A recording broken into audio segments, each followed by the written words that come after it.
differential equations, which meant what? Just meant that we were dealing with the y and its first derivative. So we're only going to talk about those for our part anyway. Now also, we are going to use extensively here for at least this first part, we are going to use the dy dx Leibniz notation because you'll see why that is the case in just a second. We're going to learn two techniques for solving these first order differential equations. And the first technique is we're going to apply a technique here to what's known as a separable differential equation. So there's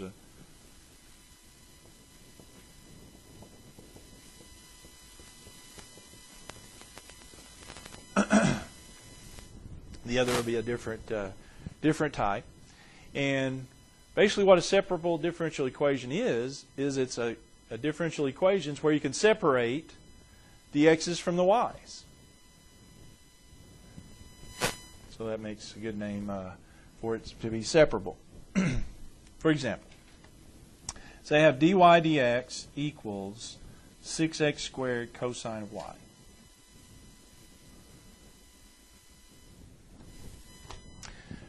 Well, it's this a first order differential equation because I've got the derivative of y with respect to x, and I've got y there also.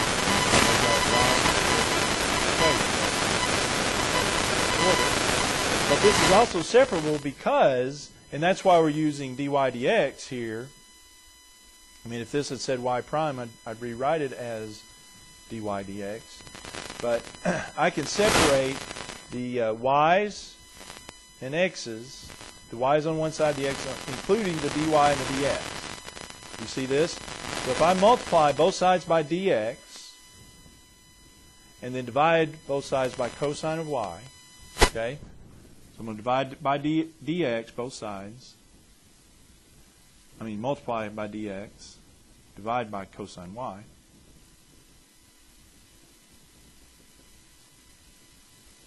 Here's what I get. Wouldn't I get dy over cosine of y equals 6x squared dx? With me on that? So I've separated, this is a separable differential equation because I've separated the y's from the x's, including dy and dx. Okay?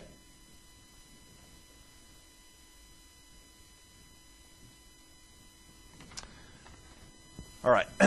So that's what they are. Now, here's how we go about solving. I'm actually going to do it. Here's another. All right, is this one separable? dy dx, let's say y prime equals x squared over y squared. Separable?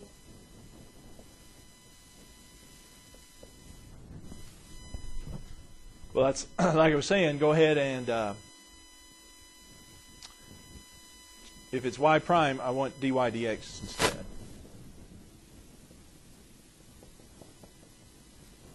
So can I move it to where the x is on one side, the y is on the other? What would I do? Yeah, multiply. So I'd multiply both sides by dx and multiply both sides by y squared, right?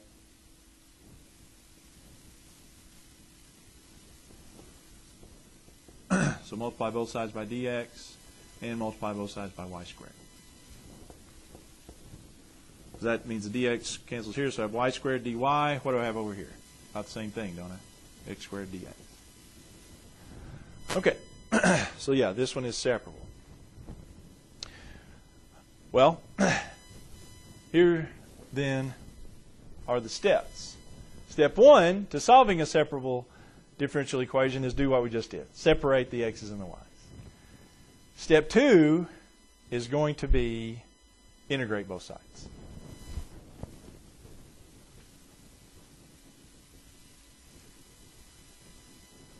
So I integrate y squared dy, integrate x squared dx, which is pretty nice because basically they're both the same, aren't they?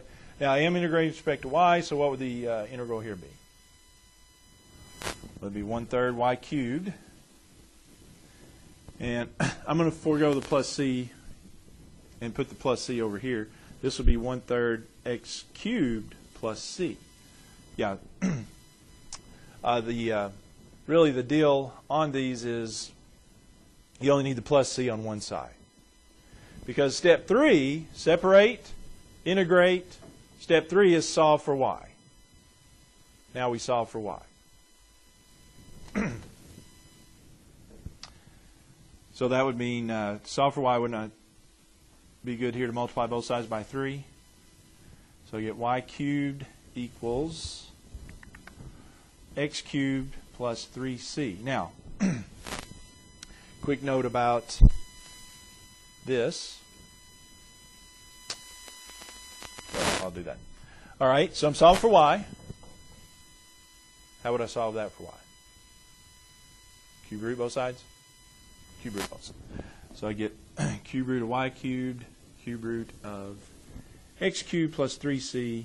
So I get y equals the cube root of x cubed plus 3c.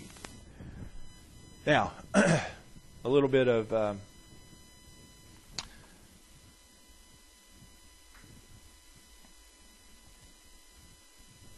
this 3c, that's 3 times a constant, so c, whatever I found out c is, it's just going to be multiplied by 3.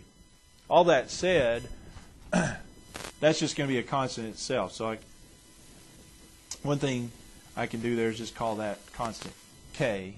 C is just kind of an arbitrary choosing of a letter, but yeah, 3c is still going to be a constant. So x cubed plus k, and matter of fact, we could just call it c if we really wanted to. But anyway, what this means is these then are the solutions to my differential equation.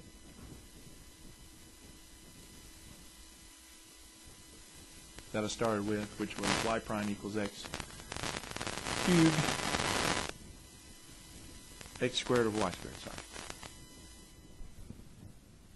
Those are the solutions. That's the family of solutions to my original differential equation. In other words, to solve this, I'm going to need x cubed plus some number and then cube root that. So that's my family of functions. Let's try another.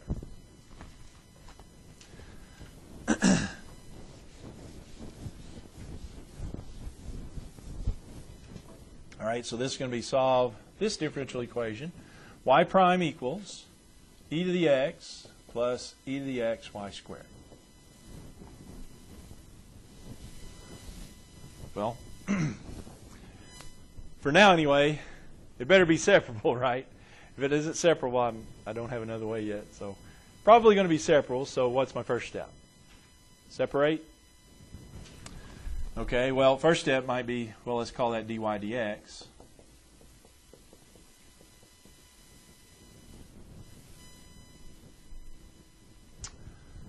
A little trickier here than to separate. Really think about it. That term over, can I? The ex, y, because that would mean subtracting e to the x, y. What would be wrong with that? Why not just subtract e to the x? Well, I'm trying to separate x's and y's, and if I subtract e to the x, y, that puts an x on this side. That's not what I'm trying to get. The x is over here, y is over here. Well, what I'm going to do here is notice, so let's make it dy dx equals e to the x, factor e to the x off, be 1 plus y squared. Aha. So now I can separate them, can't I? Multiply both sides by dx and divide by 1 plus y squared.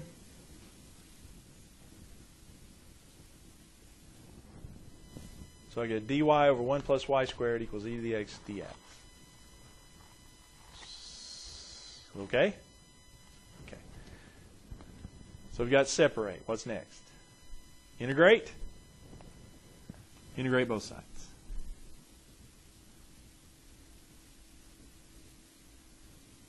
Which both of these turn out to be very nice integrals. What's the integral of 1 dy over 1 plus y squared. That's tan inverse. Tan inverse of y.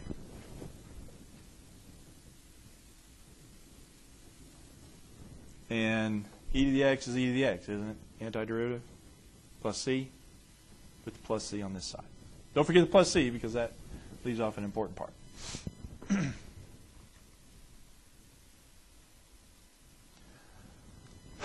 Okay, now, here's the next little step to take. About tan inverse. Remember, if I said tan inverse of what?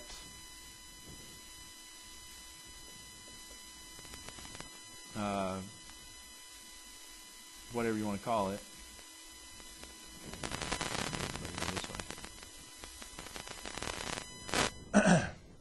Then doesn't that also amount to y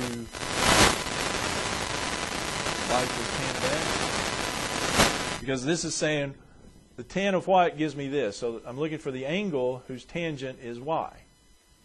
So in other words, I can rewrite this way. And that's what I'm going to do here. Tan inverse of y equals e to the x would mean what could I write this as? Y equals the tan of ex plus c.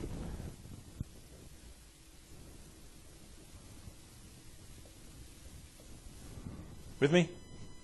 And that's pretty much solved my, these are my solutions.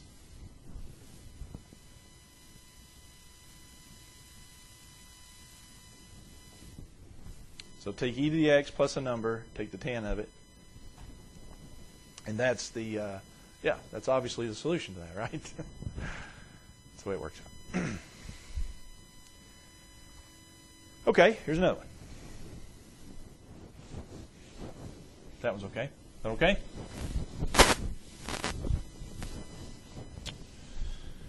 All right. Let's solve this one. It is y prime equals x squared y.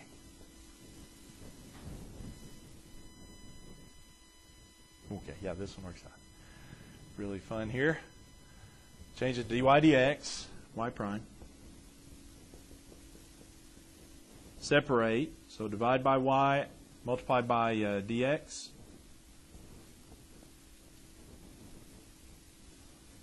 So it'll be dy over y equals x squared dx.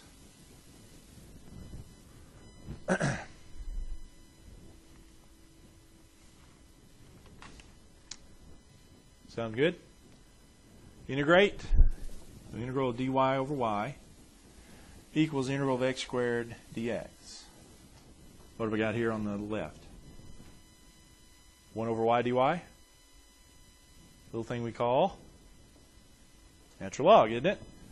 1 over y is natural log of absolute value of y.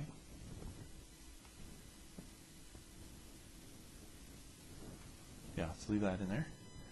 Of course, that's just power rule. 1/3 x cubed, don't forget the c, plus c. How do I solve for y there? How do I solve a log equation? Remember? Yeah, we call it, sometimes we call it, exponentiate both sides to the base of the log, which is base e here. So exponentiate both sides, which basically means go e to the natural log of y, absolute value of y equals e to the 1/3 x cubed plus c. Exponentiate both sides to base e. Because what happens to the e and the ln? Cancel out.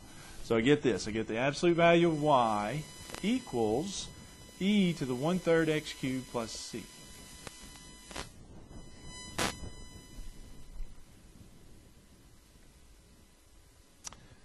Okay. Now, as far as that goes, what about then the what about the absolute value then? Well, if it's absolute value of y equals that, then what does that mean y equals? Y could equal either plus that or minus that, couldn't it?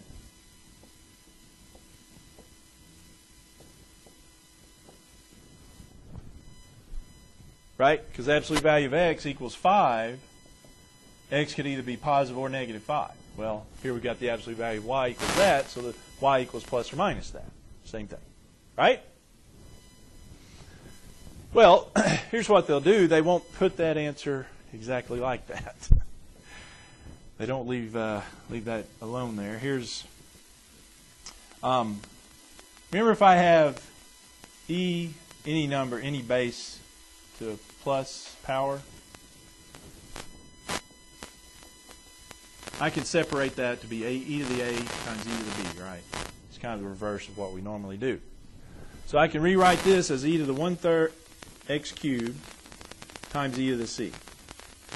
And the reason we so do that is because e is just a number, c is a number, so this right here is another constant. They don't like leaving those sorts of things, like 3c. This is kind of like the 3c. It's just e to the c. And so we're going to call that k. So we're going to say plus or minus k e to the 1/3 x cubed.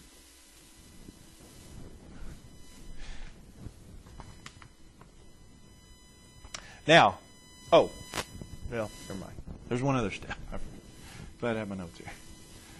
There's one other step.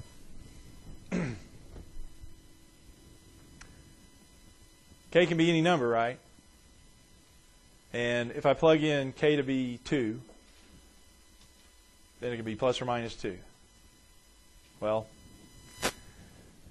plus or minus 2 is still a constant. So they'll forego the plus or minus here and just say k e to the 1/3 x cubed. Yeah, the plus or minus, like I said, k could be anything. Those are still just constants.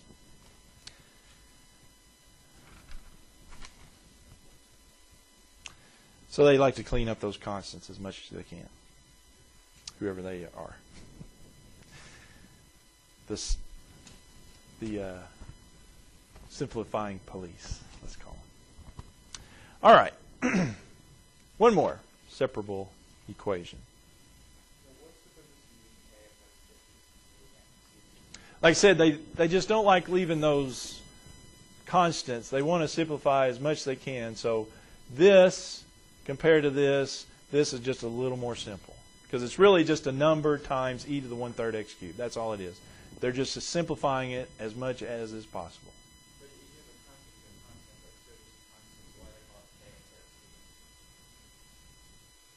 Oh, yeah, you can just say C here. Is that what you're saying? Yeah, we could just use C here. And we could call it L. We could call it M. It's just, yeah. All right. One more of these. As a matter of fact, they may in the book call it that. But I think I've got it. Okay, I don't know. We'll see. I'll check those. Well, let's do another one.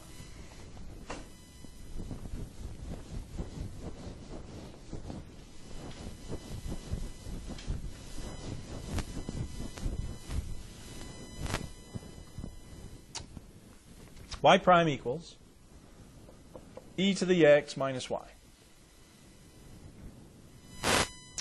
And we want to solve this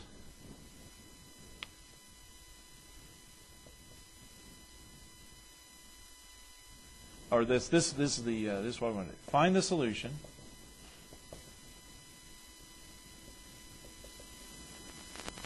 that satisfies the initial condition y0 equals 2. So in other words, we're going to take this one step further. Now we're going to solve this equation, first order differential equation, and then we're going to apply a little initial condition to it. Find a particular solution. Okay, so first things first, we need to solve this.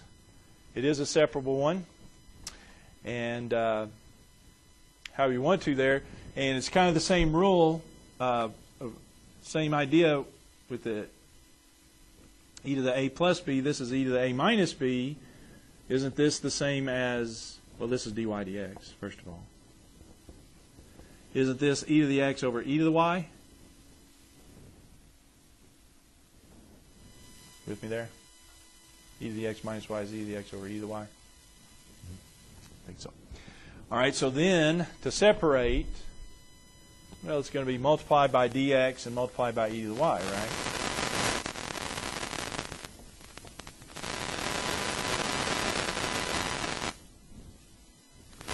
Or cross multiply. See that too. Integrate, well, these are nice integrals. They're both the same integral, matter of fact. Integral of e to the y, e to the y. Integral of e to the x, it's e to the x, but that we're going to put the plus c over here, so we don't have two constants and have to combine them anyway.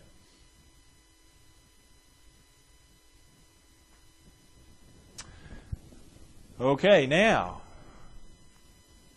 how do we solve e to the y for y?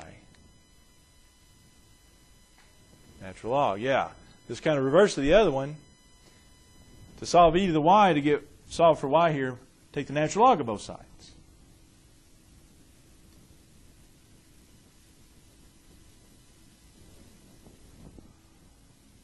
Because, well, natural log of e to the y, however you need to see it, but the y pops out, then you have natural log of e, which is 1.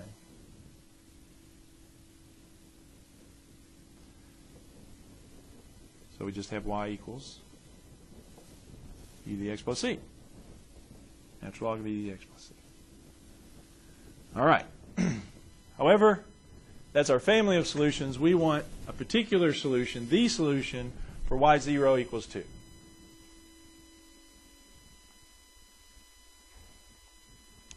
So remember,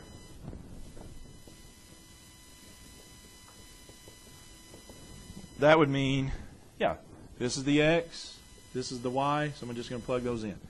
Y is 2 equals ln e to the x, so e to the 0 plus c. So the thing will be, we're just going to find the c. Well, this is good because this is just ln of 1 plus c.